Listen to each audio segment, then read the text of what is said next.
మనందరిని ఉద్దేశించి మాట్లాడవలసిందిగా రిక్వెస్ట్ చేస్తున్నాం. Sir, your kind words please.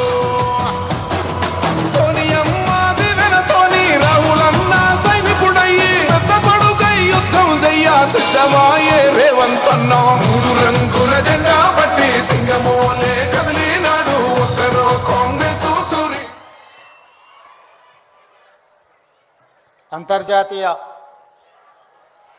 మాదక ద్రవ్యాల నియంత్రణ దినోత్సవ కార్యక్రమానికి నాతో పాటు ముఖ్య అతిథులుగా యువ మిత్రులు,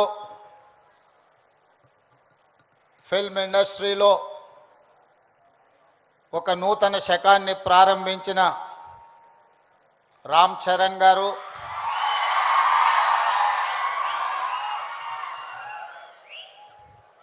అదేవిధంగా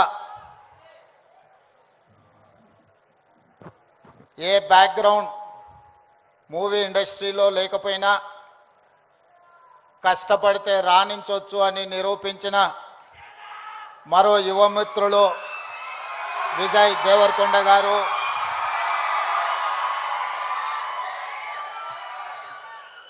సహచర మంత్రివర్గ సభ్యులు అడ్లూరి లక్ష్మణ్ గారు, చేవెళ్ల పార్లమెంట్ సభ్యులు కొండా విశ్వేశ్వరరెడ్డి గారు, రాజ్యసభ సభ్యులు Anil Kumar Yadav garu, film development corporation chairman Venkataramana Reddy, మనందరం గౌరవంగా పిలుచుకునే దిల్ రాజు గారు, అదేవిధంగా Telangana police department DGP Jitender garu, Telangana anti narcotics bureau DG Sandeep Sandilya garu, ఇతర పోలీస్ ఉన్నతాధికారులు, డ్రగ్స్ మహమ్మారిని నియంత్రించాలి అని, స్పోర్ట్స్ని ఆదర్శంగా తీసుకోవాలని మీ అందరినీ ప్రభావితం చేయాలని విచ్చేసిన పుల్లెల గోపీచంద్ గారు, అదేవిధంగా ఈ కార్యక్రమంలో పాల్గొన్న కవులు, కళాకారులు, వందలాది మా యువమిత్రులందరికీ కూడా మనస్ఫూర్తిగా తెలంగాణ రాష్ట్ర ముఖ్యమంత్రిగా స్వాగతం పలుకుతున్నా. మిత్రులారా, ఈ ప్రాంతానికి, ఈ ప్రజలకు ఒక గొప్ప చరిత్ర ఉన్నది. ఆనాటి కొమరం భీముడు, రామ్జీ గోండు నుంచి మొదలు పెడితే మలితరం తెలంగాణ ఉద్యమంలో నిజాంలకు, రజాకర్లకు వ్యతిరేకంగా పోరాటం చేసిన చాకలి ఐలమ్మ, దొడ్డి కొమరయ్య, అదేవిధంగా సర్దార్ సర్వాయి పాపన్న గౌడ్ లాంటి పోరాట యోధులు ఈ తెలంగాణ ప్రాంతానికి ఒక స్ఫూర్తి. ఇంతకుముందు అక్కడ ఒక యువమిత్రుడు గుర్తు చేస్తున్నారు, మన్యం వీరుడు అల్లూరి సీతారామరాజు నుంచి మొదలు పెడితే నల్లమల వీరుడు కొమరం భీముడు వరకు ఈ ప్రాంతం ఒకనాడు జల్ జమీన్ జంగల్ కోసం పోరాటం చేస్తే మలితరంలో భూమి కోసం, భుక్తి కోసం, విముక్తి కోసం జరిగిన పోరాటాలు ఈ ప్రాంతంలో ఎక్కడ చూసినా మీకు కనిపిస్తాయి. ఇవాళ మీరు ఎక్కడికి వెళ్ళినా, అది ఆదిలాబాద్ కావచ్చు, వరంగల్ కావచ్చు, నల్లగొండ కావచ్చు, లేదా నల్లమల అడవి కావచ్చు, మన ప్రాంతం, మన ప్రజలు ఒక పోరాటానికి స్ఫూర్తినిచ్చిన వాళ్ళు. ఆ పోరాట స్ఫూర్తి నుంచి వచ్చిన ఉద్యమమే తెలంగాణ ఉద్యమం.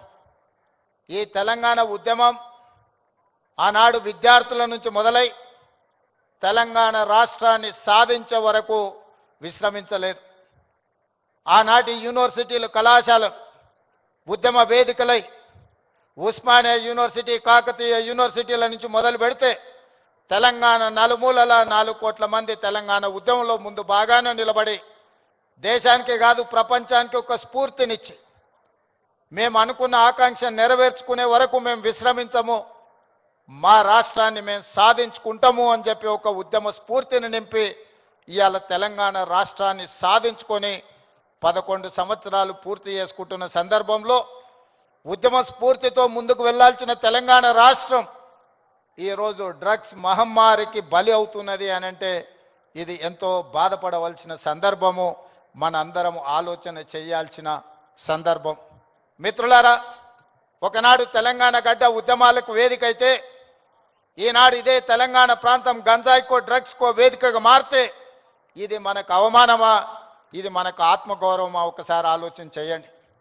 అందుకే డిసెంబర్ 7, 2023 నాడు తెలంగాణ రాష్ట్ర 2వ ముఖ్యమంత్రిగా ప్రమాణ స్వీకారం చేసిన మరుక్షణం స్పష్టంగా చెప్పిన తెలంగాణ గడ్డ మీద గంజాయి కాదు కదా, గడ్డి పరకైనా మాదక ద్రవ్యాల వైపు ఆలోచన చేస్తే వాళ్ళ వెన్ను విరుస్తాము అని చెప్పి తెలంగాణ రాష్ట్ర ప్రభుత్వం స్పష్టంగా చెప్పింది.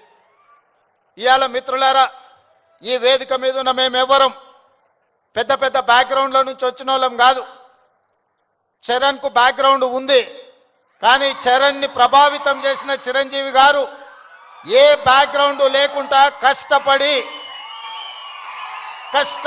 కింది నుంచి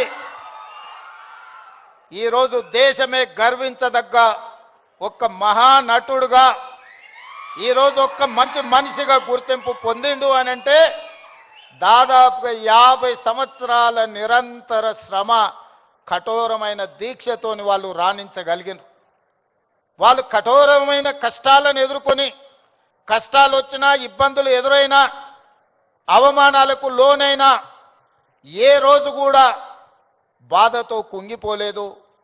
భయంతో మాదక ద్రవ్యాల వైపు లేకపోతే వ్యసనాల వైపు బానిసలు కాలేదు. నిటారుగా నిలబడి వాటిని ఎదుర్కొని ఈరోజు ప్రపంచానికే ఆదర్శంగా నిలబడే విధంగా ఈరోజు వాళ్ళు రాణించారు. మరి ఈనాడు మనమందరం ఆలోచన చేయాలి. ఉద్యమ స్ఫూర్తి అయిన తెలంగాణ రాష్ట్రం, ఉద్యమాలతోనే సాధించుకున్న తెలంగాణ రాష్ట్రంలో ఈరోజు పాఠశాలల నుంచి కళాశాలల వరకు, కళాశాలల నుంచి యూనివర్సిటీల వరకు విద్యార్థులు గంజాయి ప్రభావితానికో లేకపోతే డ్రగ్స్ మహమ్మారికి బలైపోతున్నారు అని అంటే మనందరం చూసుకుంటూ కూర్చుందామా? ఒకసారి ఆలోచన చేయండి. అందుకే మిత్రులారా, ఈరోజు ప్రపంచ దేశాలలో అత్యధిక జనాభా ఉన్న దేశం భారతదేశం. కానీ ఈరోజు మీరు ఆలోచన చేయండి, మొన్న జరిగిన ఒలింపిక్స్ క్రీడల్లో పుల్లెల గోపీచంద్ గారు తయారు చేసిన వాళ్ళు కాస్తో కూస్తో మెడల్స్ సాధించి, సానియా మిర్జా కావచ్చు, లేకపోతే పివి సింధు కావచ్చు, లేదా నిఖత్ జరీన్ కావచ్చు, లేకపోతే సిరాజుద్దీన్ కావచ్చు, వీళ్ళు క్రీడలలో రాణించి ఈ దేశ ప్రతిష్టను కాపాడింది. ఒకవైపు 140 కోట్ల జనాభా ఉన్న భారతదేశం ఒలింపిక్స్లో ఒక్క గోల్డ్ మెడల్ సాధించలేదు అనంటే ఇది ప్రపంచంలో మనకు అవమానం కాదా? ఒక్కసారి ఆలోచన చేయండి. ఈరోజు ఈ దేశంలో ఉన్న జనాభాలో 15 సంవత్సరాలు పైబడి 40 సంవత్సరాల లోపల ఉన్న యువత 68%. 140 కోట్ల జనాభాలో 68% యువత ఉన్న దేశం ప్రపంచంలో ఏకైక దేశం భారతదేశం.